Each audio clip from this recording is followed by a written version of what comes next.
È venerdì 22 novembre, buongiorno Sicilia da Angelo Gagliano. E da Emanuela Corsi, buongiorno. Con Emanuela fra poco leggeremo i quotidiani, commenteremo le notizie che da qui a breve vedremo e sentiremo. Ma intanto cominciamo subito con un fatto avvenuto nel Messinese. È stato arrestato dai carabinieri di Sant'Agata di Militello un uomo accusato di atti sessuali su figlie minorenni. Il servizio. A denunciarlo appena un mese fa ai carabinieri di Sant'Agata di Militello è stata la sua ex convivente. Sono subito scattate le indagini e i provvedimenti. Ancora una volta l'orco si trovava in casa. Arrestato e sottoposto ai domiciliari un uomo già noto alle forze dell'ordine con l'accusa di violenza aggravata su minori. L'attività investigativa, sviluppata attraverso intercettazioni ed altri accertamenti, ha permesso di documentare le presunte condotte illecite da parte dell'indagato che in tempi diversi, a partire dal 2021, avrebbe compiuto azioni con l'intento di costringere le proprie figlie a subire atti sessuali. Dalle indagini è emerso che l'uomo, per obbligare le figlie ad assecondare le sue richieste a sfondo sessuale, avrebbe tentato di circuirle lamentandosi che gli mancava la compagna, nonché madre delle vittime, il tutto mentre palpeggiava le loro parti intime. I gravi indizi di colpevolezza emersi dall'attività investigativa dai militari dell'Arma sono stati concordati dal GIP del Tribunale di Patti, che ha emesso il provvedimento cautelare. E adesso torniamo ad occuparci della morte di Larimar. Non si rassegna la mamma della quindicenne trovata impiccata a Piazza Armerina e insiste con la tesi dell'omicidio. La procura ha sequestrato 8 telefonini per cercare di ricostruire i fatti accaduti. Il servizio. Agli inquirenti abbiamo fatto nomi e cognomi. La madre di Larimar, la quindicenne trovata impiccata il 5 novembre scorso nel giardino di casa a Piazza Armerina, nell'Ennese, continua la sua battaglia nel voler dimostrare che la giovane non si è suicidata. Abbiamo trovato la sua stanza completamente a soqquadro, con tutto l'intimo a terra, dice. Non so se l'hanno uccisa in casa. Nella rete del nostro giardino ci sono dei buchi e si può entrare come si vuole. In questa cosa c'entrano anche gli adulti, c'è una rete di complici. La donna poi cita il fatto che la figlia sarebbe stata minacciata di morte quel giorno a scuola. Voci raccolte da fonti indirette da verificare, precisa la legale della famiglia, Milena Ruffini.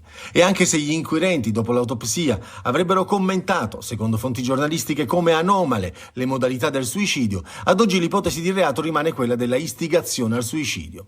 Mi conforta sapere che anche chi indaga ci veda qualcosa di anomalo, ha aggiunto la mamma di Larimar, che ripete di averla trovata con le ginocchia che toccavano a terra, legata fino ai piedi, ma con le braccia libere e le scarpe pulite, nonostante ci fosse terra tutto attorno. La magistratura ha sequestrato i telefonini di 8 compagni di scuola e amici di Larimar, che non risultano indagati, per cercare di capire se nelle loro chat ci possa essere qualcosa di utile a ricostruire i fatti, se è vero che la mattina della morte Larimar ebbe un violento litigio a scuola dove sarebbe venuta a conoscenza del fatto che alcune sue immagini intime stavano circolando su internet. Vado da Emanuela Corsi adesso perché questo diventa un vero e proprio giallo. Soprattutto dopo le parole della madre. Vediamo la Gazzetta del Sud di oggi che scrive: mia figlia è stata uccisa, so chi è stato. L'avvocata della famiglia smorza i toni, abbiamo dei sospetti e sulle presunte intimidazioni preciso che si tratta di voci raccolte da fonti indirette da verificare, quindi va un po' più cauto l'avvocato della famiglia.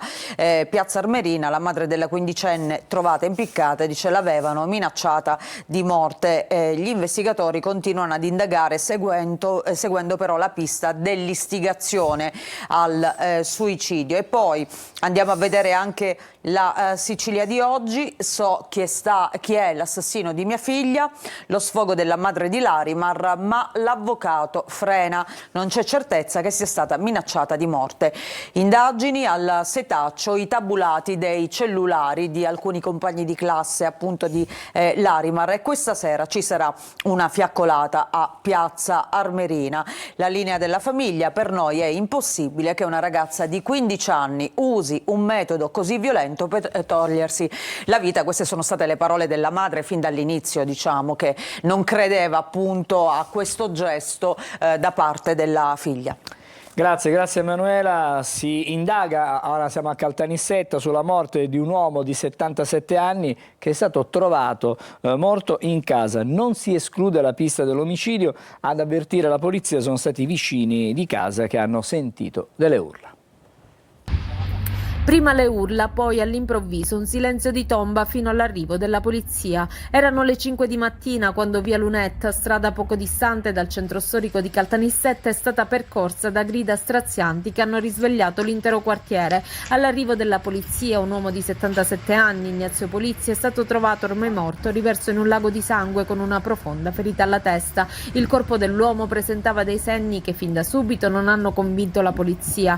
In casa con lui il fratello, la sorella e l'anziana madre, tutti sarebbero già stati sentiti dai poliziotti, ma le loro versioni sarebbero state contrastanti. Ecco perché al momento non si tralascia nessuna ipotesi, compresa quella dell'omicidio, che potrebbe essere maturato all'interno di un clima familiare sempre più teso. Così mormorano anche i vicini di casa, secondo i quali le grida sarebbero state ormai sempre più frequenti. Il PM di turno ha già disposto il sequestro della salma, sulla quale sarà eseguita l'autopsia. L'esame servirà a fare maggiore chiarezza su quanto avvenuto all'interno dell'appartamento al civico 68 di via Lunetta. Intanto nel cortile non si muove foglia, in un silenzio di tombe i vicini entrano ed escono dalle loro abitazioni con i volti ancora scossi da quelle urla che poco prima che facesse giorno hanno terrorizzato l'intero quartiere. Anche su questo fatto di cronaca vediamo e approfondiamo dai quotidiani. Siamo su questa pagina della Sicilia, la stessa che appunto stavamo guardando prima. Pensionato morto a Caltanissetta, lungo interrogatorio per il fratello. Accanto alla vittima c'era il fratello Angelino, il quale alla polizia ha raccontato che il parente ha iniziato a sbattersi la testa sul muro e lui avrebbe cercato di fermarlo senza però riuscirci. Sul suo volto qualche scoriazione da graffio e diverse ecchimosi. Il pensionato con gli altri parenti hanno trascorso il pomeriggio alla questura per essere interrogati appunto dal PM che coordina le indagini della squadra mobile. Ci sono tante domande a cui dare risposta, certamente l'autopsia potrà dare una lettura investigativa, scrive oggi la Sicilia, in più a quello che è accaduto all'interno appunto di questa abitazione dove è stato trovato morto questo 77enne. Diamo un aggiornamento delle ultime ore. Beni del valore di 190.000 euro sono stati sequestrati a Messina ad un pregiudicato di 56 anni che è attualmente detenuto in carcere, coinvolto in diverse vicende giudiziarie, condannato con sentenza definitiva per usura ed estorsione.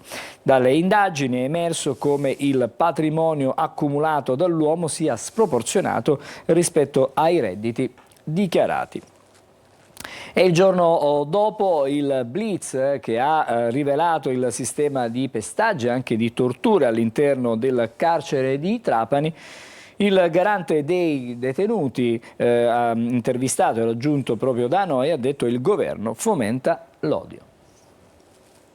All'indomani del blitz che ha portato ai domiciliari 11 agenti della Polizia Penitenziaria in servizio al carcere Pietro Cerulli di Trapani, mentre per 14 il GIP ha disposto la sospensione dal servizio, emergono nuovi particolari. Non solo violenze fisiche e verbali o derisioni, ma anche false relazioni di servizio usate per calunniare i detenuti e coprire gli abusi, così come ha evidenziato Ezio Giacalone, comandante del nucleo investigativo regionale. Abbiamo tracce di false rappresentazioni e relazioni di servizio di ciò che era accaduto, avendo noi ovviamente con delle attività tecniche sia di telecamere, sia di intercettazioni, sia successivamente anche di audio, invece avendo un'evidenza, diciamo così, pratica del fatto che per l'appunto le circostanze non corrispondevano.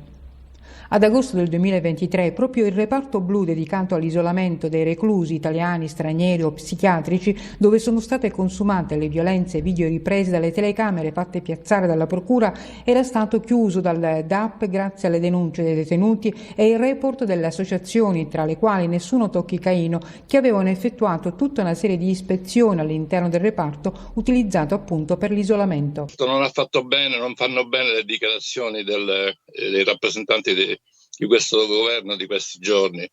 Credo che fomentino odio, fomentino rabbia, ma anche nei detenuti. Noi sosteniamo il corpo della polizia penitenziaria perché ha dimostrato, anche partecipando a queste indagini, che il corpo è sano. Così Pino Apprendi, garante dei detenuti di Palermo, commenta la notizia su quanto accadeva all'interno del carcere Pietro Cerulli.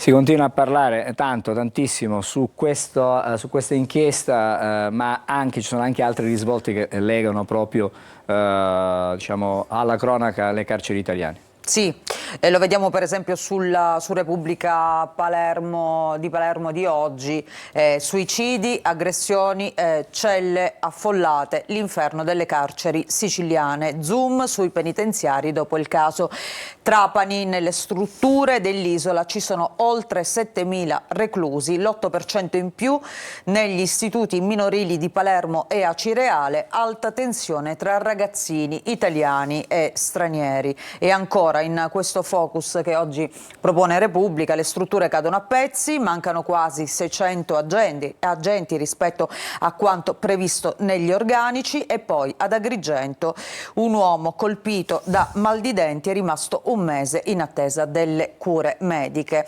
Vediamo anche la Gazzetta del Sud, dove si parla ancora di questo caso del carcere di Trapani, le torture raccontate dai testimoni, retroscena dell'inchiesta sfociata negli arresti appunto di 11 agenti della polizia penitenziaria, altri 14 sono stati sospesi, violenza e brutalità al centro delle indagini chiuse dagli inquirenti. Adesso parliamo di rifiuti. La Giunta regionale ha varato un piano per la nostra regione. Tra gli impianti previsti sono 2 termovalorizzatori, uno a Palermo e uno a Catania. In questo modo si prova ad evitare l'invio di rifiuti all'estero. Via libera al piano regionale dei rifiuti e con esso anche ai termovalorizzatori. La Giunta regionale di governo nella seduta di questa mattina ha apprezzato il piano di gestione e contestualmente il Presidente della Regione, nella qualità di commissario straordinario per l'emergenza, ha firmato l'ordinanza che adotta il piano. La responsabilità del procedimento resterà in capo all'ufficio speciale. Un piano articolato che mette finalmente ordine e che gira intorno ai termovalorizzatori, ma stabilisce chi deve fare cosa e come si opererà oltre agli impianti fondamentali. 2 termovalorizzatori, uno a Palermo e uno a Catania, 31 impianti di compostaggio, 14 nuovi di cui 6 pubblici, 24 biodigestori, 20 nuovi e 11 pubblici, 16 piattaforme, tutte pubbliche di selezione del recupero per la raffinazione, e 11 sono nuove, che sostituiranno e miglioreranno i vecchi impianti di TMB. Tra gli obiettivi del piano ci sono il recupero del 65% dei rifiuti urbani, l'eliminazione dei trasferimenti dei rifiuti fuori regione, la riduzione del 40% dei costi di trattamento rispetto a quelli attuali, con un risparmio di circa 150 milioni di euro ogni anno, e la riduzione del conferimento in discarica, depositando non oltre il 10% di tutti i rifiuti prodotti, rispettando così gli obblighi previsti dalla normativa europea. Il nuovo piano arriva al culmine di un complesso procedimento che ha visto coinvolte l'Assemblea regionale, le autonomie locali, gli operatori d'ambito, e ha ottenuto le valutazioni ambientali strategiche dopo lo svolgimento di tutti gli adempimenti istruttori. In ultimo, qualche settimana fa, il parere positivo anche del CGA. Torniamo a questo tema dei rifiuti, è un tema che ci accompagna quasi quotidianamente. Adesso c'è un piano regionale, vediamo che cosa divide tra l'altro, ora lo vediamo. Intanto vediamo la Gazzetta del Sud, che oggi scrive la svolta con i termovalorizzatori, così riusciremo ad abbattere la Tari. Questa è la promessa dopo il piano della regione appunto per la gestione dei rifiuti siciliani. Legambiente non ci sta, impugneremo il decreto, protesta in piazza.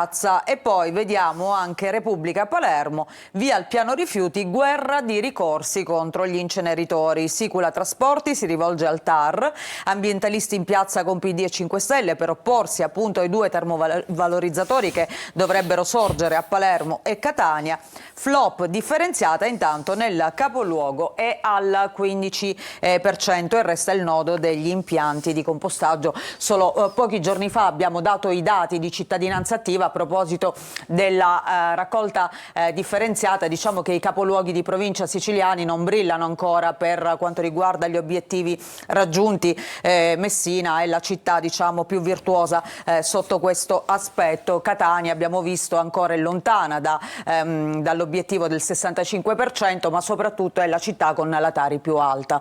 È tutta la Sicilia comunque che le grandi città a soffrire sulla Esatto. differenziata. Rispetto a una Trento che ricordavamo l'altro giorno ha una Tari di 135 euro circa di media annuale. Vediamo le altre notizie, quindi le prime pagine. Allora restiamo su Repubblica Palermo, abbiamo già visto i suicidi e le aggressioni in carcere, l'inferno in cella e poi gli inceneritori, via ai ricorsi. Questi sono i due titoli in grande di oggi. E poi vediamo qua Beppe Grillo, la costituente dei 5 Stelle, sono tutti con Conte ma si rischia il flop.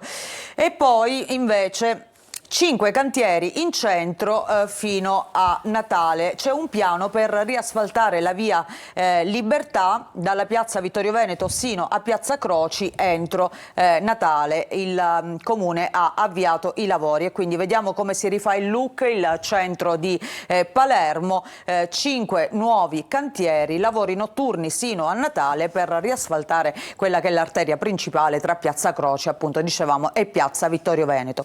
Vediamo la prima pagina della Sicilia di oggi, in alto 3 notizie di cronaca. La madre di Larimar, mia figlia minacciata, so anche chi l'ha uccisa. E poi a Catania, uccisa al cimitero, 10 anni fa è stato riesumato il cadavere, stabilire i tempi d'agonia.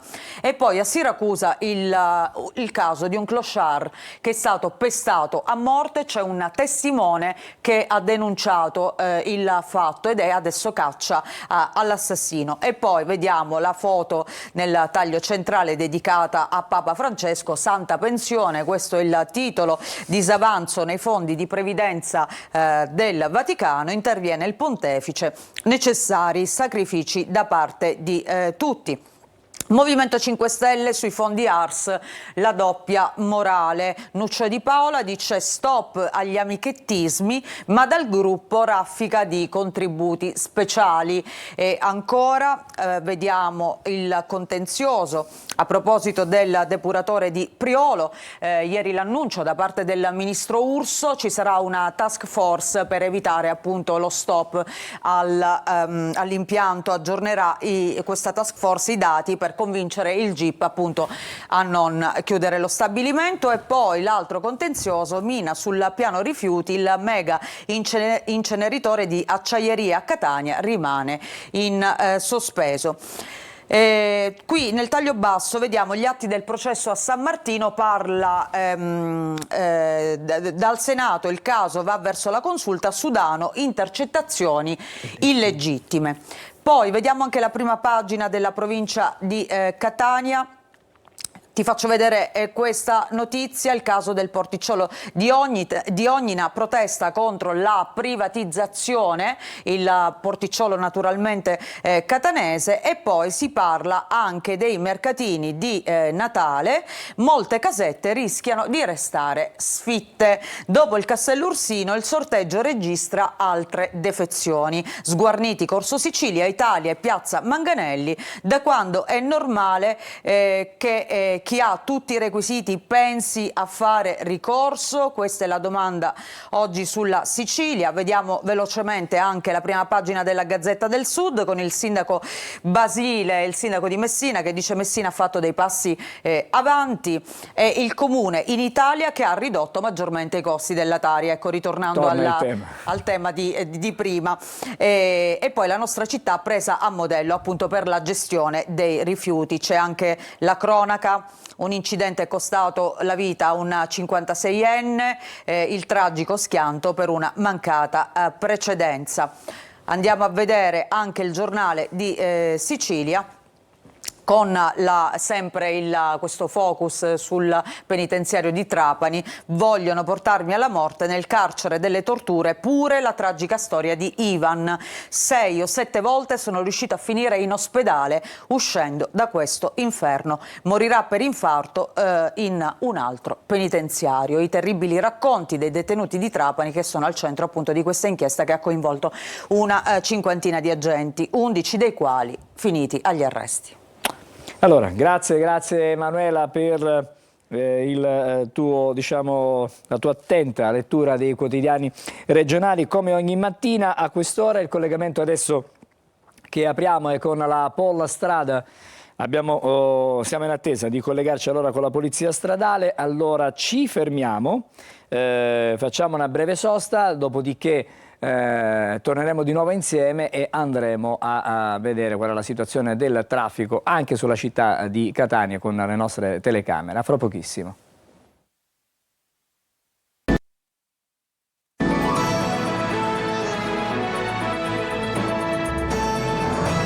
Eccoci di nuovo insieme e adesso ci colleghiamo con la polizia stradale, il compartimento della Sicilia orientale. Andiamo a Messina dove oggi abbiamo in collegamento l'assistente capo Ivan Lanzo. Buongiorno, buongiorno. Buongiorno a tutti dalla polizia stradale, mi sentite? La sentiamo perfettamente. Perfetto, allora iniziamo subito dicendo che oggi non si registrano particolari disagi al traffico veicolare, se non per i consueti rallentamenti in tangenziale di Catania con code in direzione Siracusa, nonché da San Gregorio in direzione sud per Catania Centro. In A19 rimane chiuso in direzione Palermo lo svincolo di Enna, pertanto l'uscita consigliata per tutti gli automobilisti è quello dello svincolo di Mulinello o di Vittaino. Ricordiamo che in A18 tra gli svincoli di Giarri da Cireale ancora persistono diversi cantieri autostradali per il ripristino della sede stradale dopo i recenti eventi alluvionali, quindi negli orari di punta si registreranno sicuramente delle code. In A20 sulla Messina-Palermo al momento non si registrano disagi, quindi tutto scorre regolare.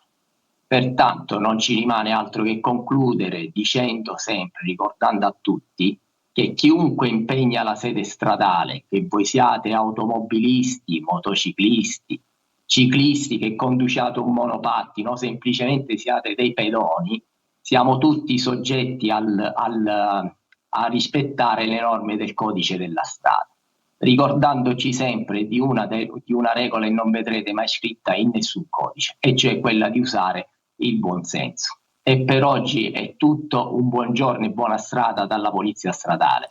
Grazie all'assistente capo Ivan Lanzo che ci ha parlato da Messina per, come avete sentito, la polizia stradale, il compartimento della Sicilia orientale. Adesso il nostro sguardo sulla città di Catania con due punti di osservazione. Quello che già stiamo vedendo è la circonvallazione di Catania, siamo all'altezza del Tondo Gioieni, situazione abbastanza fluida oggi, non mi sembra di poter osservare che ci siano particolari complicazioni. Chiaramente è l'ora diciamo del mattino, eccoci qua, adesso invece siamo sulla via Vincenzo Giuffrida, anche qui traffico scorrevole, quindi mi pare di poter dire che va tutto per il meglio. Ci fermiamo per quanto riguarda la viabilità, per quanto riguarda il traffico, adesso torniamo di nuovo ad occuparci di notizie dai quotidiani, lo facciamo con Emanuela Corsi, stavolta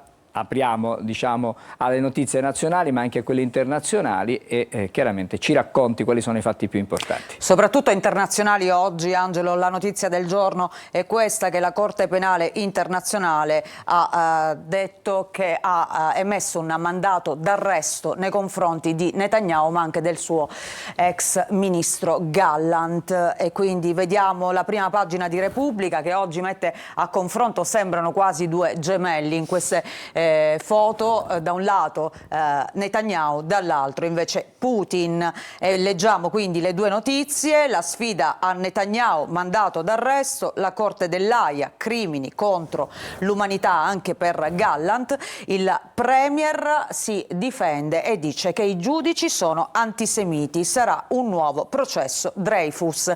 E poi la minaccia di Putin che dice ormai questa è una guerra mondiale.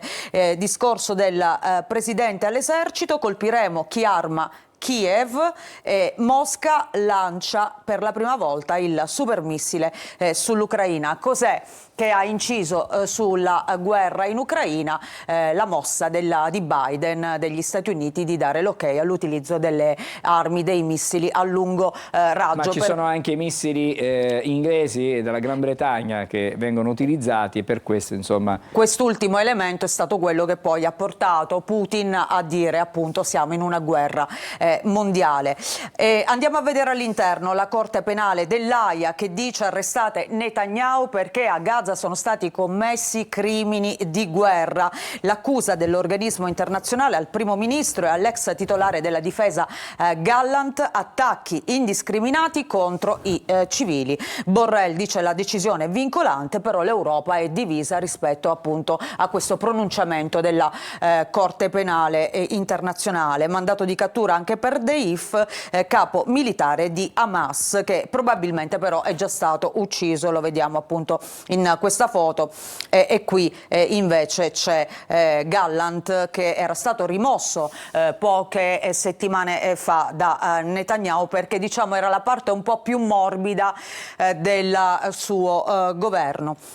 E poi la rabbia del Premier che attacca i giudici dicendo giudici antisemiti, ma il suo potere adesso vacilla. E poi dicevamo l'altra guerra, il super missile lanciato da Mosca. Putin avverte conflitto globale. Il presidente parla alla nazione, pronti a colpire paesi che forniscono le loro armi per attaccarci. E ancora minacce, allarmi e neve. Kiev si risveglia nel terrore, sarà un inverno atroce. Quindi la situazione si è inasprita su entrambi i fronti in queste ultime ore.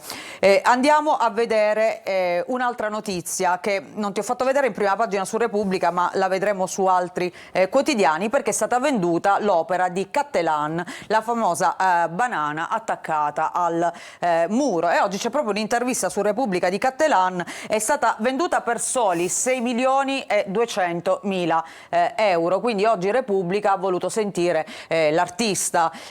Lui dice: il mercato è scivolato sulla mia banana, dice ironicamente, dopo il record da Sotheby's dell'opera Comedian, venduta appunto a 6.200.000 euro. Parla il suo autore, che dice: mi costò soltanto 25 centesimi, dovevo ricomprarla anni fa. Chi è il fortunato che si è aggiudicato quest'opera? Si chiama Justin Sun e ha dichiarato che mangerà la banana a giorni, quindi l'ha pagata veramente una cifra stellare, e questa sarà la fine che farà quest'opera. E lui dice: così potrà dire di aver digerito l'arte contemporanea, buccia e nastro adesivo inclusi. Questa è stata la battuta, il commento appunto di Cattelan. Ma andiamo a vedere anche la prima pagina del Corriere della Sera. Ecco, qui vediamo la fotonotizia, appunto la banana sul muro, venduta per 6,2 milioni, l'opera di Cattelan acquistata da Sun, il re delle criptovalute. E poi, se l'effetto mediatico è sinonimo di arte, l'apertura chiaramente dedicata al mandato di arresto nei confronti di Netanyahu. E poi leggiamo Putin che minaccia l'Occidente parlando di conflitto mondiale, pronti a colpire. Ma restiamo in questo taglio del giornale perché è uscito il libro dell'ex cancelliera tedesca Angela Merkel, frenai l'ingresso dell'Ucraina nella NATO, ammette lei in questo libro. E poi nelle memorie appunto che usciranno martedì prossimo parla anche di Trump, dicendo era affascinato da Putin. A proposito di Trump, il suo governo comincia a perdere pezzi perché Gaetz si ritira dal ruolo per cui era stato designato, cioè di segretario alla giustizia, a causa dei suoi problemi proprio con la giustizia, una storia di droghe e di violenze sessuali alle sue spalle, quindi primo inciampo per Trump. E poi vediamo altre notizie, restiamo in Italia. Si al Salva Milano alla Camera per dare il via libera a 150 costruzioni, e il dato è questo, che il PD vota con il centrodestra. Ancora omicidio Custra, pena estinta per il terrorista Rosso. Ventura era fuggito a Parigi e non ha mai fatto un giorno di galera. Andiamo a vedere Avvenire, guerre e crimini e minacce, prova di forza di Putin con un nuovo missile intercontinentale sull'Ucraina, non escludiamo di colpire chi ha dato armi a Kiev. E poi l'AIA, Netanyahu e l'ex ministro Gallant sono da arrestare per i reati contro l'umanità. Un'altra notizia che ti faccio vedere qua da Avvenire: in panne. Per quanto riguarda il nostro mercato, la nostra economia, non c'è soltanto il settore dell'automotive, sono oltre 45.000 gli addetti in bilico, dall'acciaio al tessile, 35 tavoli di crisi al Ministero e 22 casi sono monitorati. Vediamo se anche sulla Stampa troviamo questa notizia. Sì, l'inchiesta dall'auto ai frigoriferi, la crisi dell'industria italiana. E poi ti faccio vedere anche questa fotonotizia: panchina avvelenata al Senato, la russa pretende il tricolore sul simbolo della lotta alle violenze contro le donne. Ci avviciniamo alla data proprio del 25 novembre contro la violenza sulle donne. Oggi c'è anche un'intervista a Garbin, la CT delle tenniste azzurre, che a proposito di patriarcato dice che l'Italia è ancora molto indietro. Finiamo qui con... Se vuoi possiamo fare vedere ancora qualche prima pagina. Ci fermiamo qui, Okay. allora, grazie Emanuela. Adesso le previsioni meteo, il tempo che ci attende nelle prossime ore, e dopo saremo di nuovo insieme con il primo degli ospiti della mattinata. Ben ritrovati ai nostri telespettatori da Vanessa Minotti di Trebi Meteo. Nella giornata di venerdì il tempo torna a migliorare al nord, mentre al centro-sud è atteso un peggioramento per il passaggio di una perturbazione.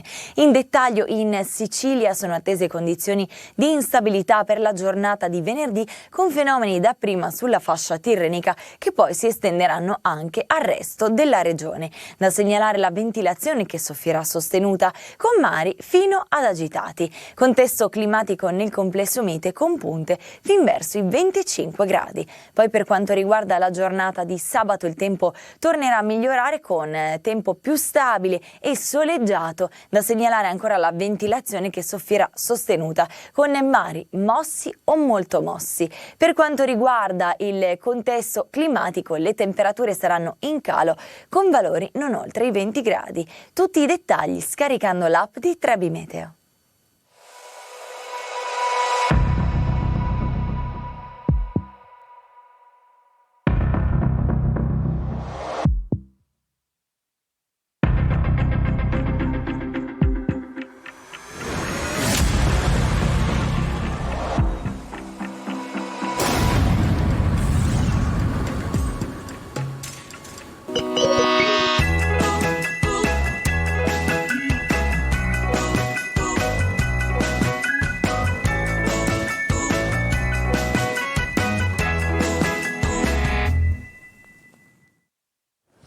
Allora, eccoci di nuovo insieme a Buongiorno Sicilia. Il primo ospite, anzi la prima ospite della nostra mattinata è la dottoressa Letizia Musumeci, dermatologia, arriva dalla dermatologia del Policlinico di Catania. Buongiorno, per parlare di una malattia che molti forse non considerano tale, che è la vitiligine, e per questo al Policlinico ci sarà un Open Day. Andiamo per gradi, cerchiamo di capire intanto cos'è la vitiligine e poi cerchiamo magari di spiegare che cosa si può fare e che cosa fate con questo Open Day. Buongiorno a tutti, oggi parliamo appunto di vitiligine, di questa patologia che per alcuni potrebbe essere semplicemente una patologia della pelle, un problema estetico. In effetti oggi sappiamo che non è così. La vitiligine è una patologia autoimmunitaria cronica che colpisce sì la pelle, ma oggi siamo a conoscenza e gli studi ci hanno portato a definire la patologia coinvolgente anche altri organi, quindi si può associare anche a patologie della tiroide, a diabete, all'artrite reumatoide. Da questo quindi si capisce come l'approccio non deve essere un approccio limitato soltanto alla cute, ma anche deve coinvolgere più discipline. La patologia, proprio perché si caratterizza per la presenza di chiazze bianche che possono interessare qualunque distretto corporeo, sì, appunto, come potete vedere nelle immagini, queste chiazze bianche talvolta localizzate ma altre volte anche diffuse su tutta la superficie cutanea possono impattare notevolmente sulla qualità di vita dei pazienti, addirittura possono interferire nei rapporti interpersonali. Ricordo come la patologia può colpire sia i bambini che gli adulti. E quando ci si accorge, quali sono i primi segnali? I primi segni sono proprio le chiazze bianche sulla pelle. Che appaiono, che compaiono all'improvviso? A volte sordiscono, sì, in maniera improvvisa, per lo più prima dei 30 anni, nel 60% dei casi colpiscono soggetti giovani, indipendentemente dal sesso, quindi vengono colpiti uomini e donne in maniera indifferente. I pazienti si accorgono, talvolta improvvisamente, senza una causa scatenante, della presenza di alcune chiazze che per lo più esordiscono, noi diciamo, nelle parti acroposte del corpo, quindi viso, mani, ma anche aree sensibili come i genitali. Quello che è opportuno è che il paziente si rivolga a dei centri, si rivolga al dermatologo in modo da poter inquadrare la patologia. Innanzitutto fare una corretta diagnosi, e questo è fondamentale per l'ulteriore prosecuzione dell'iter diagnostico e terapeutico. Oggi probabilmente ancora i soggetti non sono ben informati, non c'è un'informazione corretta sulla patologia.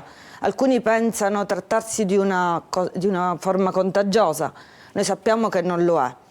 E a tal proposito, proprio la prossima settimana su tutto il territorio nazionale vi sarà questa iniziativa, la Vitiligine Week, che proprio in cui 40 centri dermatologici mettono a disposizione degli ambulatori, quindi degli incontri gratuiti. E uno di questi centri è al Policlinico. Proprio il Policlinico, la clinica dermatologica del Policlinico diretta dal professore Micali. Ci saranno diversi ambulatori in cui noi dermatologi faremo degli incontri gratuiti, degli incontri di informazione in cui indirizzeremo i pazienti su quello che è l'iter più corretto, l'approccio, quello che deve essere effettuato per quel singolo paziente. Oggi si parla di terapia personalizzata e quindi lo scopo è proprio quello di avviare un percorso cucito sul paziente. Come si fa per partecipare a questo Open Day? Bisogna presentarsi, c'è una prenotazione? Si fa una prenotazione con un numero verde. E adesso magari vediamo la locandina, la facciamo vedere per il numero verde, in modo tale che si possa prenotare. Ne vediamo, perfetto. Eccola qui, la stiamo vedendo. C'è un numero verde attivo fino a sabato. Noi l'iniziativa la faremo il 26, quindi il 26 pomeriggio ci saranno questi ambulatori, ma fino al giorno 25, anzi fino al 26 mattina è possibile prenotarsi col numero verde. Il numero è attivo dal lunedì al venerdì dalle 9 alle 13 e il pomeriggio dalle 14 alle 18. Ci si recherà al Policlinico, quindi al padiglione 4 in dermatologia, dove saremo a disposizione per informare i pazienti, anche perché oggi è a disposizione una nuova terapia, quindi abbiamo delle novità terapeutiche che fino ad oggi non abbiamo avuto, e quindi c'è la possibilità, qualora i pazienti abbiano l'indicazione, di poter prescrivere un farmaco, ma ricordo che è un farmaco che va prescritto a una determinata categoria di pazienti, si può scrivere dai 12 anni in su, con forme specifiche di vitiligine che però non devono coinvolgere più del 10% della superficie corporea. Sono dei farmaci, è un farmaco innovativo, è una crema. Dagli studi clinici si percepisce, è noto che la terapia è risolutiva in una percentuale di casi importanti, quindi invitiamo tutti. Questa, diciamo, è una buonissima notizia, una bella notizia. Questa è una bellissima notizia, diremmo che è proprio un'innovazione che fino ad oggi non c'è stata. È una patologia cronica. Fino ad oggi abbiamo avuto a disposizione terapie che erano gravate da effetti collaterali, perché dovevano essere effettuati per lunghi periodi di tempo. Oggi con questa terapia abbiamo la possibilità di fare terapie a lungo termine senza avere effetti collaterali importanti. Le faccio una domanda, è possibile in qualche modo prevenire, se c'è qualcuno in famiglia, magari ci sono degli esami particolari che si possono fare per non dico anticipare, però già prepararsi ad affrontare questa malattia? Allora, la vitiligine non è una patologia prettamente genetica, nel senso che c'è una familiarità, ma rispetto ad altre patologie è meno impregnante per la vitiligine. Diciamo che il 20-30% dei casi presentano più che altro una familiarità. Poi ci sono fattori ambientali che incidono proprio nell'espletarsi della patologia, e poi oggi sappiamo che alla base c'è un meccanismo immunitario infiammatorio che determina il danno a carico dei melanociti, che sono quelli che producono il pigmento. Tanto è vero che questa nuova terapia che oggi esce agisce proprio in anti-JAK, e i JAK sono una famiglia di tirosinchinasi, magari un termine difficile, intracellulare, che attiva quella cascata infiammatoria che porta alla distruzione dei melanociti. Quindi bloccando, diciamo, questa catena citochinica si blocca il processo che porta alla distruzione dei melanociti. Quindi siamo in una fase molto avanzata, diciamo, sì, della cura. Più che altro quello che deve fare il paziente è rivolgersi ad un centro di riferimento, rivolgersi al dermatologo, quindi non fare terapie diciamo, gestite, ma fare una diagnosi, come dicevo prima, di certezza, e fare la terapia più corretta. In Italia quanti sono le persone? Ma si stima che siano intorno a 330.000 in Italia. È un bel numero. Sì, una incidenza sembrerebbe intorno allo 0,5-2% della popolazione a livello mondiale. Io ritengo che comunque sia sottostimata, perché da parte dei pazienti fino ad oggi non c'è stato nulla, quindi c'è molta rassegnazione. Noi ancora vediamo oggi dei pazienti che hanno sentito di questo nuovo farmaco, che vengono un po' riluttanti, perché fino ad oggi non c'è stato niente. L'unica terapia possibile era la fototerapia, con risultati altalenanti, per cui molti pazienti hanno rinunciato ad andare dal medico per curarsi. Quindi ritengo che ci sarà un aumento dei casi di vitiligine. Allora, diciamo e ricordiamo l'appuntamento che per martedì 26 novembre, dalle 15 alle 19. Ci sono, abbiamo detto prima, 40 ambulatori in tutta Italia. A Catania ce n'è uno, che è presso la dermatologia del Policlinico di Catania. Basta telefonare a questo numero, che è un numero verde, per prenotare una visita e in qualche modo, insomma, prendere un appuntamento. Appuntamento che è personalizzato. Certo. Dunque ogni persona, ognuna di queste persone che sarà prenotata, avrà poi delle risposte al caso specifico. Certo, perché sicuramente magari inizierà un percorso. Diciamo, le persone che, lei diceva prima che anche i bambini possono essere colpiti da questa malattia, ma c'è una differenza, e così poi magari andiamo a chiudere, tra la malattia che colpisce i bambini e quella che colpisce gli adulti? Bene, i bambini è in fase progressiva, quindi nell'adulto magari la patologia noi la vediamo stabilizzata, nel bambino la vediamo magari in una fase iniziale, quindi potrebbe andare avanti, quindi è corretto intervenire precocemente proprio per bloccare l'evoluzione, anche se in effetti è imprevedibile, cioè noi non sappiamo se il bambino oggi ha una chiazza, se domani ne avrà 2 o 3, però è giusto intervenire precocemente. E come dicevo, questa terapia oggi è indicata dai 12 anni in su. Quindi diciamo che si può intervenire con tempestività anche sulle persone più giovani, in età pediatrica, soprattutto anche i bambini, proprio a 12 anni siamo ancora in età pediatrica. Grazie alla dottoressa Letizia Musumeci, che ci ha parlato di questa iniziativa dell'Open Day della vitiligine, che si svolge al Policlinico, della clinica dermatologica proprio del Policlinico di Catania. Grazie ancora, buon lavoro. Grazie a lei e buona Speriamo giornata. di aver reso un servizio a chi ci segue, magari tante persone che non sapevano, comunque non riuscivano a rendersi conto che, insomma, queste chiazze erano proprio questa malattia, la vitiligine, possono magari rivolgersi a voi per risolvere, speriamo, il loro problema, o comunque per tenerlo sotto controllo. Questo è importante. Sì. Ci fermiamo, fra poco torniamo, ancora altri ospiti a Buongiorno Sicilia. Buona giornata.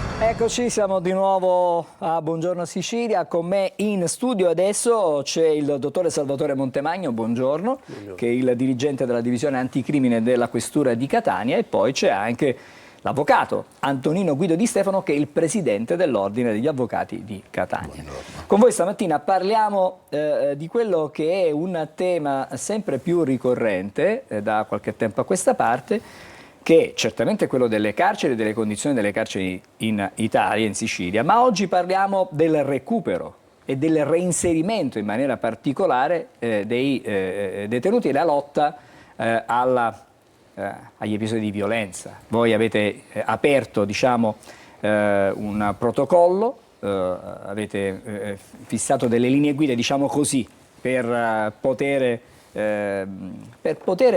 percorrere un certo percorso, un protocollo che non è il primo, perché ce ne sono altri. Allora, comincerei intanto dal dottore Montemagno. Perché l'esigenza di un altro protocollo se già ne esistono altri?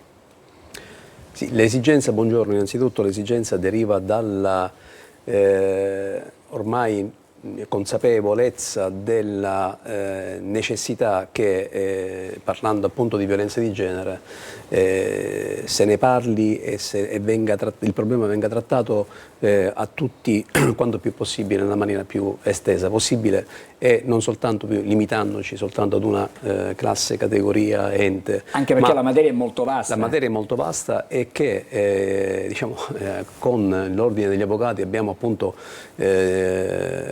condiviso questa scelta, perché gli avvocati sono dei protagonisti, vengono sicuramente a contatto con gli effetti, con le cause, perché si trovano sicuramente a ricevere delle informazioni, no, da parte delle vittime, ovvero anche a trattare il maltrattante in sede, diciamo, anche in sede penale. Per cui l'opportunità di stipulare un protocollo d'intesa tra Ordine degli Avvocati e Polizia di Stato deriva appunto da questo, ma essenzialmente è finalizzata anche ad accrescere le capacità professionali, la professionalità, le conoscenze di entrambe le parti. Noi abbiamo una nostra formazione già di base, però vorremmo anche acquisire ulteriori informazioni dagli operatori di diritto per eccellenza, che sono appunto gli avvocati, e dare il nostro contributo, magari condividendo le nostre best practice che ormai da decenni vengono, diciamo, utilizzate nel trattare questa problematica. Diciamo che il primo intervento nel 2016, la vostra campagna, Questo è l'amore, comincia nel 2016. Comincia nel 2016, che era una campagna, poi è diventata un'iniziativa permanente, diciamo, che anche il 25. Adesso arriviamo agli avvocati che, ahimè, continuamente devono aggiornarsi, no? Anche loro, perché siccome le norme sul tema della violenza di genere cambiano in maniera veloce, anche perché ci sono dei reati che vengono perpetrati anche attraverso il digitale, e quindi anche quella è una materia che va affrontata. Ci sono altri reati che vanno dalle violenze fisiche, ma ci sono anche quelle psichiche. Insomma, è difficile poter essere diciamo sempre aggiornati, e serve una costanza da questo punto di vista. Le indagini sono condotte dalle forze dell'ordine, dalle forze di polizia, voi intervenite per assistere diciamo la parte lesa, ma molte volte vi ritrovate anche ad assistere la parte che commette questi reati. Quindi da parte vostra c'è certamente tanto lavoro da fare. Assolutamente sì. Devo dirle che effettivamente lei ha centrato molti dei punti focali di questo problema. È vero che, per esempio, la violenza di genere si declina in una quantità di modalità che è veramente particolarmente pericolosa proprio per la sua varietà. E per esempio questa violenza, quella a cui noi siamo abituati normalmente a immaginare, sembra solo quella fisica. In realtà questa violenza è una violenza economica, perché spesso le donne sono tenute in uno stato di soggezione economico, non sono messe nella condizione di lavorare, non sono messe nella condizione di poter avere un'autonomia proprio finanziaria. È una violenza psicologica, questa è una di quelle più insidiose e più terribili, che si attua attraverso comportamenti svalutativi che però poi vede alla fine, proprio nel ruolo che spesso gli avvocati si trovano ad avere in queste vicende, perché gli avvocati queste vicende le vivono non solo sotto il profilo penalistico, le vivono ogni giorno anche sotto il profilo delle controversie familiari. E da questo punto di vista, per esempio, la violenza perpetrata all'interno delle mura familiari è una violenza particolarmente pericolosa, perché colpisce anche chi assiste a questa violenza, e cioè i minori, che da studi ormai consolidati sono anche minori che sono particolarmente a rischio, perché quando assistono a violenze familiari tendono a riproporre questi comportamenti da adulti o a subirli. Soprattutto questo capita per le donne, perché immaginano che questo sia lo schema normale attraverso il quale si realizzi la relazione familiare. Questo è uno dei temi per i quali, per esempio, la collaborazione con la Polizia di Stato è fondamentale. E allora, in questo senso, questa collaborazione si sviluppa in diversi modi. Intanto, chiaramente, con l'organizzazione congiunta da entrambe le parti di incontri che sono dedicati ai ragazzi, ai più giovani, perché è un problema culturale anche, no? C'è un problema culturale. E c'è anche un problema anche di avere informazione, servono informazioni. Immagino che quando vengono organizzati questi corsi, soprattutto ai ragazzi magari più grandi, serve una certa preparazione, che non è soltanto quella, diciamo, di carattere legale, quello che dice la legge. Bisogna preparare questi ragazzi, sia le ragazze che cioè le femmine che i maschi, da questo punto di vista, ad affrontare quello che è la vita nella società e quelli che sono i rischi che si corrono. Assolutamente sì. Noi nelle scuole cerchiamo di sollecitare le coscienze di questi giovani, non soltanto esponendo quelli che sono i nostri i provvedimenti di competenza del questore, quindi tutte le misure di prevenzione, non soltanto esponendo quelli che sono i rischi, ma cercando anche di sollecitare le coscienze, perché oggi è un problema, ormai è noto che sia diventato un problema sociale, che non è più una problematica che può essere trattata con la repressione. La prevenzione fa tanto, a proposito, ricollegandomi al discorso anche della figura carceraria, già anche la normativa in materia di violenza di genere prevede anche il trattamento del maltrattante, cioè un percorso di riabilitazione del maltrattante che alla stessa stregua di chi ha commesso un reato viene data la possibilità di adire appunto un percorso ormai con enti, con istituzioni, con associazioni antiviolenza, con associazioni appunto che si occupano essenzialmente e principalmente, anzi esclusivamente del recupero del maltrattante.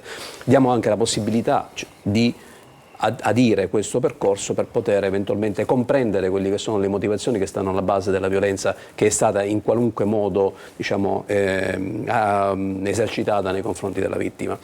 I giovani sono sicuramente la categoria su cui bisogna agire per cercare di riportare di eliminare questo fenomeno e quindi di riportare una sorta di equilibrio in quello che è il contesto sociale. All'avvocato chiedo quanto e se c'è collaborazione da parte dei maltrattanti, no? Perché le vittime chiaramente sappiamo che hanno bisogno di aiuto e di essere sostenute e supportate, ma chi commette poi queste violenze si rende conto di quello che ha fatto, cioè, e chiede aiuto oppure non lo fa, oppure ha proprio quella struttura mentale per cui deve andare avanti e prosegue e non capisce neanche, insomma, quello che ha fatto. Questo è il salto di qualità necessario che dobbiamo compiere, perché in realtà, per esempio, durante la presentazione di questo protocollo noi avremo tra i relatori il professor Giulini e uno studioso che per primo in Italia sostanzialmente ha individuato proprio la necessità di istituire dei centri per gli uomini autori di violenza.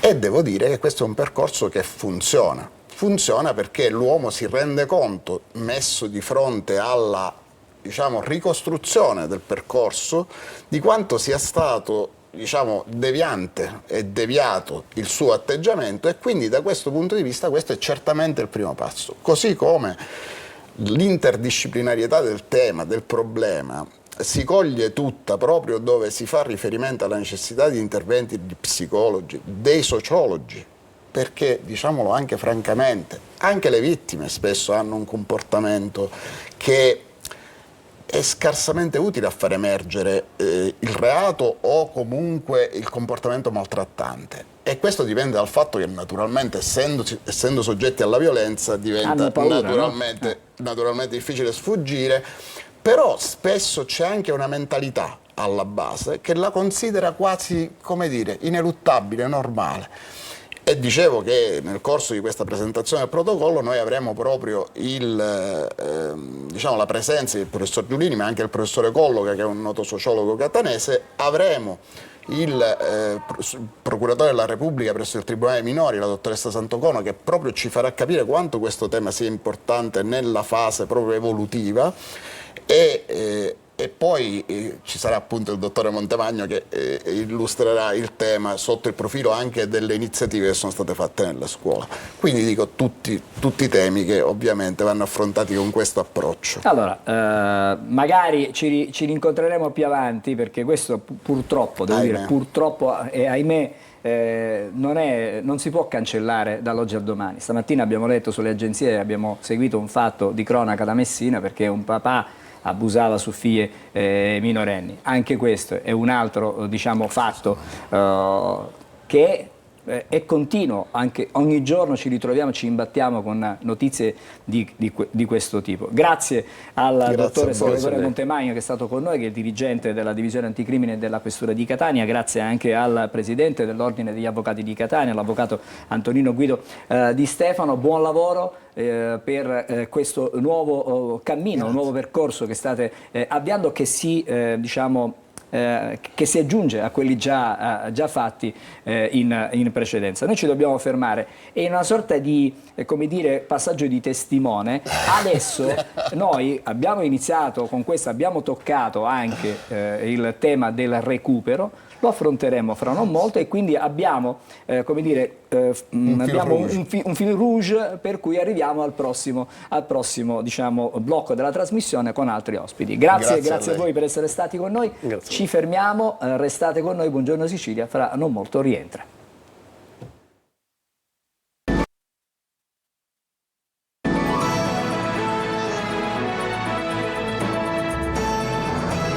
Rieccoci in studio. Allora ringrazio e do il benvenuto e buongiorno al professore Marco Romano, che è docente di economia e gestione delle imprese all'Università di Catania, e poi grazie anche a Maurizio Niscita, che è responsabile di Seconda Chance in Sicilia. Buongiorno. Allora, stamattina usciamo dal tema della violenza diciamo di genere, rientriamo adesso invece, abbiamo chiuso in qualche modo con il recupero anche di chi commette questi reati, e in questo caso in maniera particolare adesso ci occupiamo di una seconda possibilità, di una seconda chance. La seconda chance che viene offerta a chi magari nella vita ha sbagliato. Voi con Seconda Chance diciamo mi riferisco in questo caso a Maurizio Niscita, che è responsabile proprio di questa associazione, c'è questo obiettivo. Ma dico io, adesso vado dal professore un attimo, poi arriviamo a Seconda Chance. L'Università di Catania, come e in che modo contribuisce a far sì che si possa avviare un percorso per le persone, dicevo prima, che hanno sbagliato? Allora, l'Università di Catania ha aderito a un progetto nazionale nell'ambito dei fondi di Next Generation EU, quindi del PNRR, e quindi si è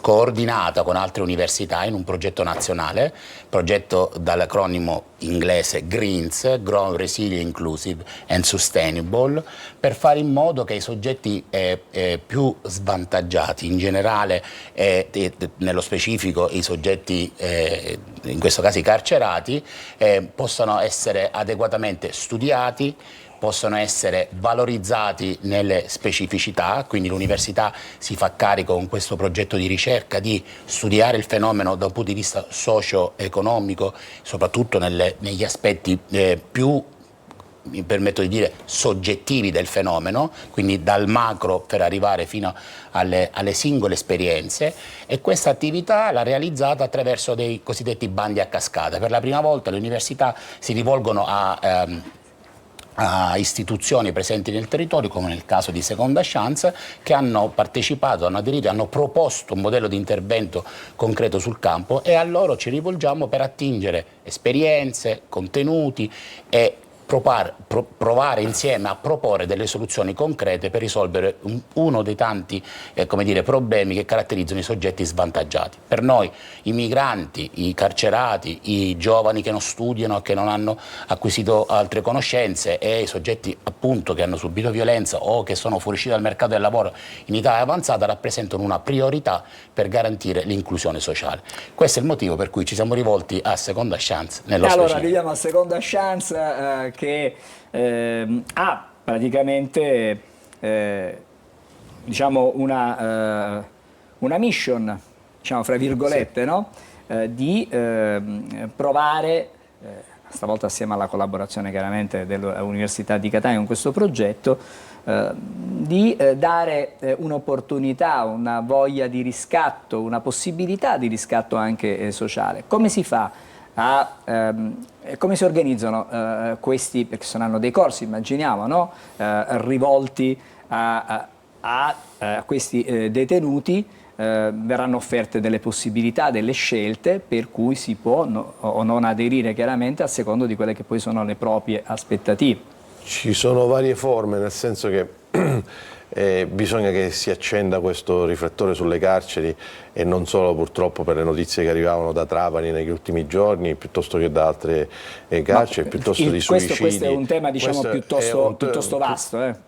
Complesso, per cui l'attività in questo caso di Seconda Chance va nella direzione di creare corsi professionali all'interno delle carceri, va nella direzione di andare a bussare porta a porta a piccoli e grandi imprenditori e convincerli che questa non è una scelta coraggiosa, ma è una scelta ponderata, va ponderata, perché intanto oggi c'è la possibilità attraverso la legge Smuraglia del 2000 di avere anche degli sgravi fiscali assumendo dei detenuti.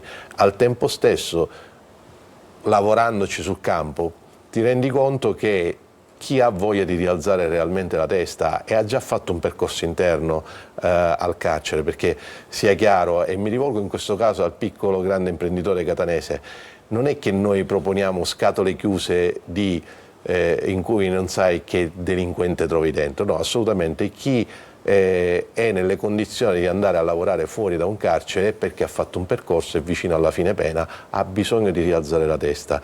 E allora quello che ci dobbiamo chiedere in una civiltà, perché la situazione delle carceri è la cartina tornasole della civiltà che abbiamo raggiunto in un paese, se arrivato a un certo punto con questi livelli di carceri sovraffollate eccetera riusciamo a creare un domani migliore. Invece qui abbiamo una possibilità almeno di dare speranza, e Seconda Chance in 3 anni di attività a livello nazionale ha creato circa 300 posti di lavoro, oltre a convenzioni con catene eccetera che consentono di lavorare e dare speranza. Al piccolo grande imprenditore dico: se prendete un ragazzo del genere che arriva dal carcere, avete una persona motivatissima sul lavoro e che darà sempre il massimo. Nei colloqui che io nel mio piccolo ho potuto fare, spesso il carcerato la prima cosa che dice è: non mi interessa quanto guadagnerò, ma cerca dignità nel lavoro. Ma questo è un tema, questo focus è da accendere soltanto su alcune realtà della nostra Italia, cioè la Sicilia, la Calabria, la Campania, o altrimenti è un progetto che, partiamo dall'Università di Catania, che si può estendere anche al resto del nostro paese? E la domanda è pertinente. Noi come Università di Catania coordiniamo un gruppo di ricerca che a livello nazionale, quindi capofila l'Università di Bologna, ma poi considerate le principali e più blasonate università d'Italia, sono parte di questo partenariato, sono più di 21 istituzioni, anche con istituzioni private. Stiamo studiando, partendo dai dati, ma avvicinandoci, come in questo caso, il più possibile alla concretezza e alla quotidianità, quindi stiamo studiando questi fenomeni, nel caso specifico il fenomeno del reinserimento e dell'inclusione dei soggetti che attualmente si trovano reclusi, ma che hanno 1000 motivi per poter mettersi alle spalle un momento di disagio, e quindi per capire cosa avviene, come intervenire e poi, per rispondere puntualmente alla sua domanda, come scalare il modello di intervento. Nello specifico Catania sta realizzando un centro Figital, mi scuserete ma il progetto è in inglese, quindi che ha una componente fisica e una componente digitale, secondo i modelli di formazione 4.0, quindi anche l'educazione universitaria, post-universitaria, professionale, anche le scuole si stanno organizzando e attrezzando su modelli innovativi di educazione, quindi noi ci stiamo attrezzando con uno strumento così innovativo per offrire educazione all'imprenditorialità, quindi anche l'attività artigianale deve essere guidata secondo come dire, una sensibilizzazione al tema dell'imprenditorialità, ed anche contenuti che consentono di riqualificare o elevare, quindi reskilling o upskilling, elevare le competenze che questi soggetti potrebbero avere già acquisito. Noi abbiamo il polo universitario dell'Università di Catania che consente di studiare discipline universitarie, quindi non dobbiamo guardare a questo fenomeno in modo intanto con pregiudizio e con distacco, e soprattutto come se fosse un unicum. Stiamo studiando i diversi territori con i nostri strumenti di analisi. Noi abbiamo l'obiettivo ultimo è quello di realizzare una piattaforma che consente di acquisire dei dati che completeranno, Istat è il nostro partner privilegiato, che completeranno i set dei dati per avere, come dire, una misurazione di quello che sta avvenendo. Ma non ci fermiamo a misurare il fenomeno, siamo calati nel territorio per cercare di capire come intervenire e come eventualmente riuscire a misurare il miglioramento. Noi proviamo. Adesso torno da Maurizio Nicita e così chiudiamo. Resilienza, inclusione, sostenibilità. Sono diciamo, tre termini che in qualche modo vengono poi cuciti addosso, si dovrebbero cucire addosso a chi partecipa anche a queste esperienze, a questi corsi. Sì. Voglio fare anche l'esempio concreto, perché poi bisogna che la gente capisca come si concretizzano queste cose. Allora, il progetto che è appunto finanziato dall'università ci consente di aver assunto, di assumere 2 carcerati per un anno. 2 carcerati lavoreranno con noi in questo progetto. Uno di questi lavoreranno da remoto, perché uno è domiciliare, l'altro è in semilibertà. Uno di questi è un sociologo. È un ergastolano, è entrato 44 anni fa in carcere e c'è rimasto. In quel carcere c'è entrato con la terza media e si è laureato con 110 e lode. Oggi è realmente una persona che è bene ascoltare, perché c'è da imparare da questa persona. Ecco, l'abbiamo coinvolto nel progetto perché abbiamo un sociologo che la vede dall'interno, non dall'esterno. Allora, questo è un doppio risultato positivo. Da un lato avere veramente l'esperto, che non sia seduto, con rispetto per i cattedratici, la ragazza senza conoscere, senza mettere le mani sul problema, e dall'altro diamo speranza, perché questa persona finalmente ha la dignità del lavoro e avrà, attraverso uno stipendio che arriverà grazie ai fondi dell'università, e la possibilità magari domani di sperare in una normalità della propria vita. Questo significa coniugare, creare un ponte, al di là ora del progetto, di quello che faremo, dobbiamo creare un ponte fra l'imprenditorialità da un lato e il mondo delle carceri, che non è un mondo tanto lontano, è un mondo dove c'è gente come noi che ha potuto fare un errore, ma ha bisogno di non pagare con l'ergastolo a vita un errore fatto che ha scontato magari con la giustizia ordinaria. Allora, l'appuntamento è stamattina. Sì. Vi ringrazio per essere stati qui e aver presentato in anteprima questo progetto. Grazie al professore Marco Romano, che è docente di Economia e Gestione di Imprese all'Università di Catania. Grazie a Maurizio Nicita, responsabile Seconda Chance Sicilia. 10:30, Università di Catania. Corso Italia 55, Palazzo delle Scienze. Più di così non si può. Grazie, in bocca al lupo per quello che fate. Adesso ci sono le pillole di Almanacco e ci ritroviamo subito dopo. Il 22 novembre di ogni anno si tiene la Giornata Nazionale della Sicurezza nelle scuole. Istituita dalla legge Buona Scuola, è stata definitivamente concordata per la data dell'anniversario del crollo avvenuto nel 2008 al liceo Darwin di Rivoli.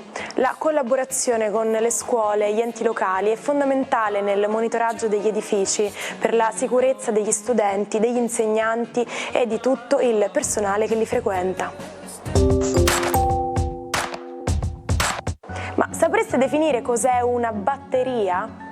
Si tratta di un apparecchio che permette di depositare energia chimica per poi trasformarla successivamente in energia elettrica quando vengono collegate ad un circuito e viene creata una corrente.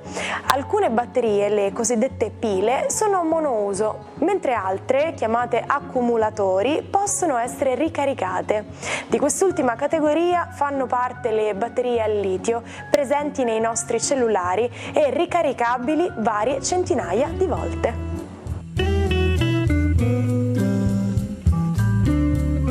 Allora, torniamo di nuovo insieme a Buongiorno Sicilia, è il momento delle stelle. Buongiorno Marco, ben trovato, bentornato. Buongiorno Angelo. Ciao. Buongiorno Sicilia. Tazzina particolarissima questa mattina, intanto colorata, questo sicuramente. Che cosa indica tutti questi colori, che cosa ci vogliono dire oggi per il fine settimana? È un augurio positivo proprio perché i cambiamenti planetari hanno generato una nuova generazione astrologica per cui le stelle sorridono e ora non vedo l'ora di raccontarvelo con tutti i colori della mia tazzina. Oh, benissimo. Allora, come ogni venerdì da tradizione, vi do qualche indicazione sul weekend e sul periodo astrologico che stiamo vivendo. Proprio ieri il Sole ha varcato le soglie del Sagittario, quindi siamo in un segno di fuoco, siamo pieni di energia da forgiare e da plasmare. A proposito di questo, proprio Plutone, che è l'evento più importante che è accaduto questa settimana, è entrato in Acquario, quindi la trasformazione investe la scienza, l'ecumene, la tecnologia, la medicina, ma anche un rinnovo delle motivazioni dei popoli. Ecco, è iniziato un periodo di maggiore umanità. In più oggi la bella Venere dialoga perfettamente con Saturno. Cosa fa il pianeta dell'amore quando incontra il vecchio Saturno? Saturno è anche pianeta del tempo e la dolce Venere, quando lo incontra positivamente in aspetto di sestile, come in questo caso, non fa che chiedergli amore eterno, affidandosi alla sicurezza pratica che solo il pianeta degli anelli può dare nello zodiaco. Allora, cosa fanno i segni di fuoco? Ariete, Leone e Sagittario.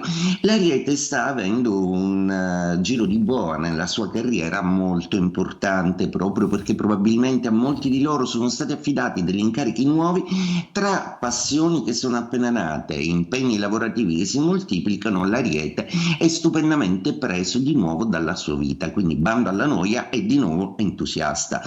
Un po' più entusiasta vorrebbe essere il Leone, a cui non basta mai, insomma, per cui l'assetto planetario sicuramente è decisamente positivo, ma quel Plutone in opposizione vi ricorderà sempre che si può fare un di più, un po' inquieti nel lavoro dove vogliono recuperare, ma si godono passione e affetti. Marte e il Leone sono energici, intensi, vivi, passionali. Sagittario, il Sole è appena entrato nei vostri gradi e fa compagnia a Mercurio, che ancora ospitate.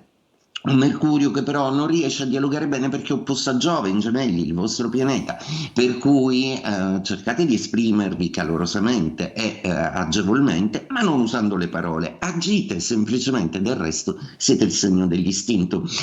Iaria, benissimo per Acquario soprattutto, che sta vivendo questa nuova era di energia che in questo weekend sarà assolutamente sorniona nel vedere un po' muoversi gli altri, visto che gli Acquario siete stati velocissimi, avete fatto di tutto e di più per portarvi avanti e ci siete riusciti. Un po' meno i Gemelli, che però stanno ad osservare e ad ascoltare tutto e hanno un colpo in canna con cui ci sorprenderanno.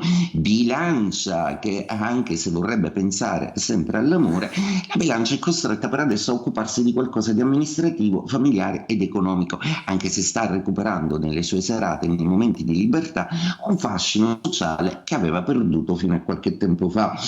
Bene, cosa fanno in terra? Toro, Vergine e Capricorno. Il Toro è sempre alle prese con un Urano che però adesso è meno ostacolato dall'opposizione del Sole. Quindi, cari Toro, rifiatate un po' che c'è bisogno di riposare. Vergine, che il riposo non hanno idea di che cosa sia, visto che sono sempre iperattivi. È un weekend sereno perché avrete dei chiarimenti che vi faranno stare tranquilli. Stesso dicasi che per Capricorno, che non starà solo tranquillo ma che gli frulleranno in mente tanti nuovi idee e progetti, ma la bella Venere in Capricorno, per cui i Capricorno sono più dolci, quindi a chi piace un Capricorno per ora è il momento giusto per arpionare. Per ultimi Acqua, Scorpione, Cancro e Pesci. Romanticamente il Cancro si deve rassegnare al fatto che Venere è in opposizione, quindi per adesso meno romanticità, più pratica al lavoro. Mentre invece lo Scorpione sta trasformando benissimo questi momenti nel suo cielo zodiacale a suo vantaggio, soprattutto familiare ed economico. Pesci che oggi hanno la sicurezza di saper tenere in mano e gestire anche in situazioni complicate e ottimizzare tutte le risorse che hanno. Sono molto contenti perché stanno vedendo venire alla luce un progetto a cui tenevano tanto. E detto questo, avendo salutato tutti i segni dello zodiaco e tutti i miei colori, vi auguro un'ottima giornata. Buongiorno Sicilia, buon weekend. Grazie, buon fine settimana anche a te Marco, ci ritroviamo lunedì con te e intanto adesso vediamo cosa ci aspetta, cosa ci attende per il fine settimana nella nostra regione, gli appuntamenti più importanti con il weekend in Sicilia. Weekend in Sicilia, tutto il meglio degli eventi da non perdere. A Nicolosi arrivano i sapori d'autunno nella manifestazione Profumi e Sapori d'autunno, organizzata dal Comune di Nicolosi, che nasce con l'obiettivo di promuovere e valorizzare i prodotti dell'agroalimentare del territorio. La sagra si tiene sabato 23 e domenica 24 novembre in piazza Vittorio Emanuele a Nicolosi. Prenderanno parte i produttori agricoli locali che esporranno le proprie delizie negli stand allestiti e condurranno i visitatori alla scoperta dei sapori di un tempo, legati alla stagione e alla tradizione. Nei giorni della sagra si potranno gustare le tipicità locali e negli stand del mercatino si potranno acquistare mele, pere, funghi, castagne, uva, vino, olio e i numerosi prodotti del territorio dell'Etna.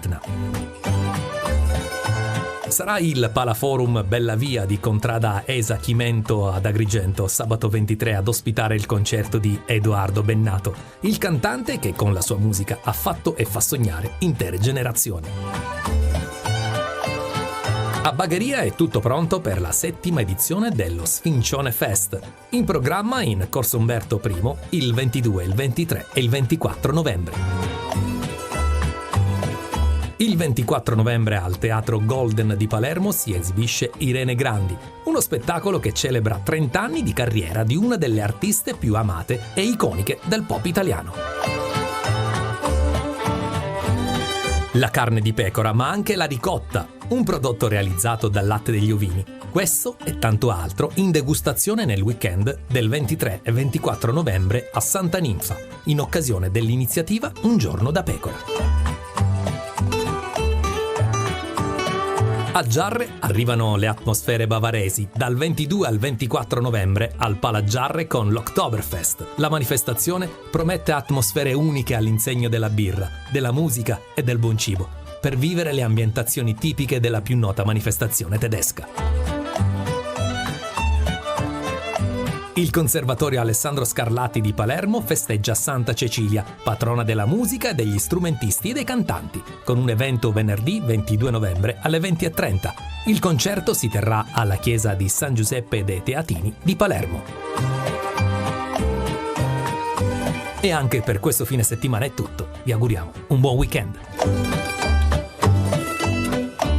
Prima di chiudere, di nuovo da Emanuela per un'ultima, un flash dai quotidiani.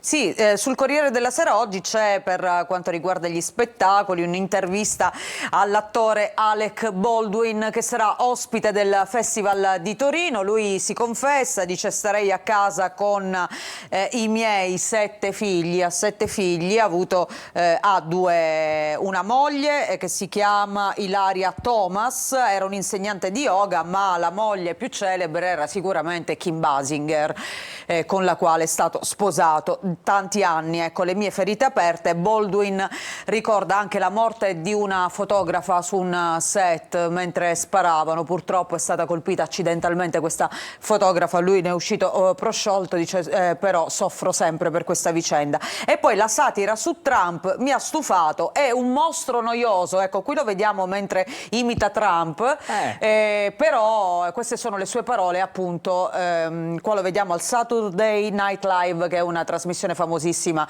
in America. Sì.